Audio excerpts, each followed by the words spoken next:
Now we're going to show some examples. We'll use the chemical reaction chlorine gas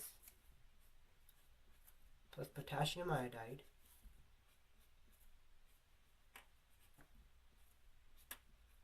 So the first thing we have to do is determine what type of chemical reaction it is. We see that there is a compound, potassium iodide, and an element, chlorine, so we can determine that it is a single displacement reaction.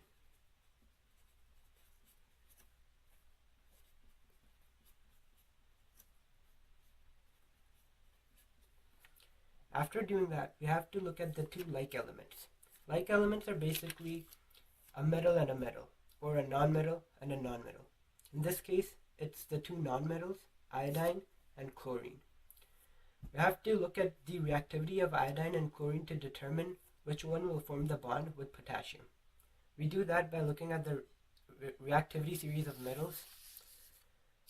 So, we see that chlorine is located above iodine, and we know that the compound is formed with the element that is more reactive. In this case, it's chlorine, so the potassium would be bonded with chlorine instead of iodine. So we switch chlorine with iodine, and iodine becomes the lone element. We write it chlorine gas plus potassium iodide becomes potassium chloride, AQ plus iodine. We know the charge on potassium is +1 and on chlorine is -1, so KCl. And we know that iodine is a diatomic molecule, so Hofbrinkel I, so it's going to be a 2 here, and a gas. The next thing we have to do, which is quite important, we have to balance the equation. We see there's 2 chlorine, 1 chlorine, so I have to change that, 2 chlorine, 2 iodine, 1, 2 iodine. Next we check chlorine 2, potassium 2, iodine 2, and iodine 2. Moving on, we'll do another example. This time we'll use the chemical reaction magnesium chloride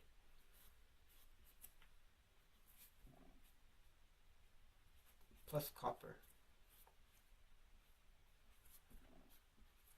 Once again, this is another single displacement reaction because we can see there's one element alone and a compound, so single displacement.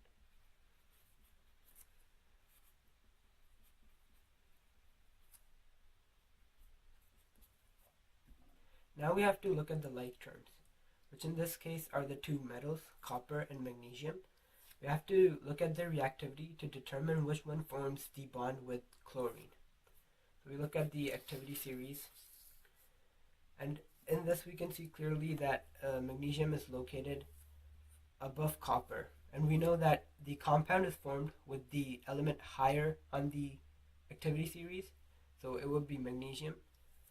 So this means that there will be no change made to this reaction because magnesium is above copper, so the result of this chemical reaction would be that it is a no reaction.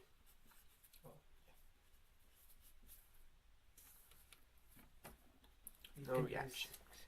Sodium plus water, H2O, liquid.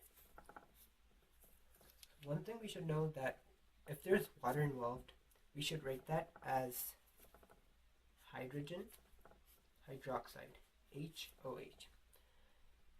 Hydrogen hydroxide and HO are basically the same thing.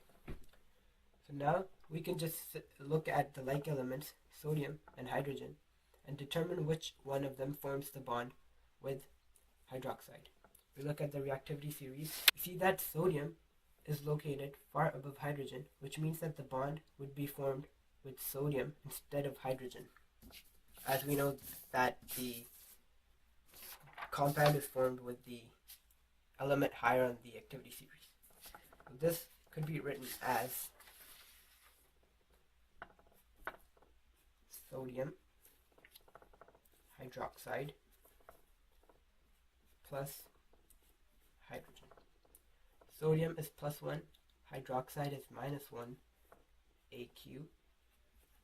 Hydrogen is a diatomic molecule, so we have to add the 2 here, and gas. The next thing we have to do is balance this equation. See, there's 1 Na, 1 Na, H2, H3. So we add a 2 in front of this H2O. This becomes H4, H2, H3, so we have to add a 2 here. This becomes H2 and H4, H4. We see O2, O2. So we check Na, so we have to add another 2 here. So we check again, 2Na, 2Na, 4H, 4H, 2O, and 2O. Now we'll do a chemical reaction with potassium chloride plus sodium nitrate. First of all, we have to determine what type of chemical reaction this is. We see 1 compound and 2 compounds.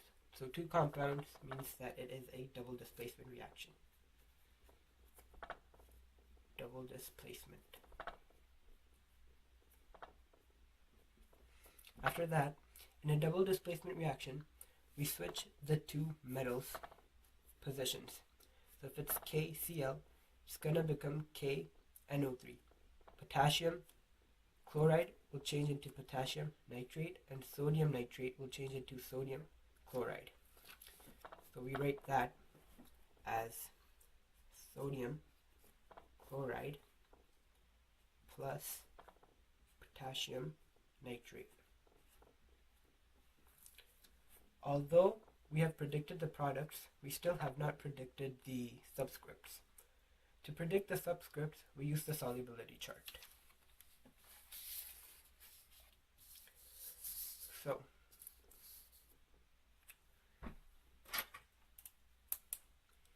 here we see sodium chloride, sodium chloride, Cl Na. We see that it's an S, and S equals AQ. So NaCl would be AQ, and sodium and potassium nitrate, potassium, we find K, nitrate NO3, potassium nitrate should be S, and it is, that means it's AQ, KNO3 AQ. Also, another thing we should know about the solubility chart is that S equals AQS and I equals solid.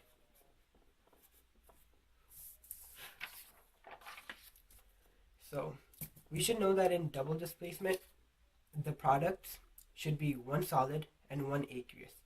Since there are 2 aqueuses here, we can determine that there is a no reaction.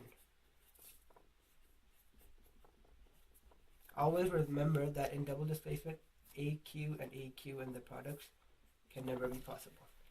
Barium nitrate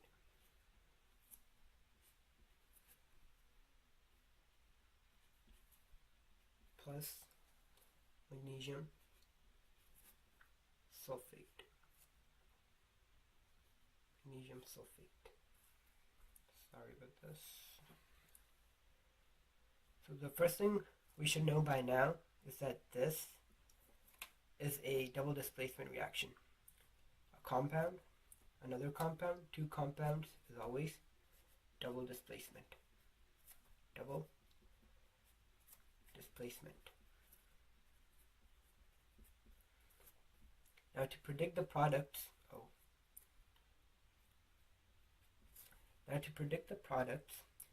we switch the positions of the 2 metals. Magnesium switches with barium, and barium switches with magnesium. After doing that, we get barium sulfate, BaSO4, plus magnesium nitrate, MgNO3. There's barium is a +2, sulfate is a -2, so BaSO4. Magnesium is a +2, and nitrate is a -1, which makes nitrate NO3 2. Now we have to determine the subscripts. We use the solubility chart to determine the subscript for BaSO4. We look at barium, look at sulfate SO4, we get I. I means that it's a solid. So BaSO4 is a solid. And magnesium nitrate. We have Mg, and nitrate is here. Magnesium nitrate is an S soluble, which means that it is AQ. Here we get AQ. So now that we've determined the subscripts, we can tell that this is a possible reaction because we get one aqueous and one solid. And in double displacement, that's what you should get, one aqueous and one solid. Now, the final step is to balance this equation out.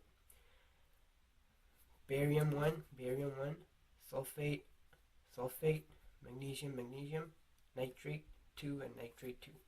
So, luckily for us, this is already balanced, so this would be it. This would be the final answer.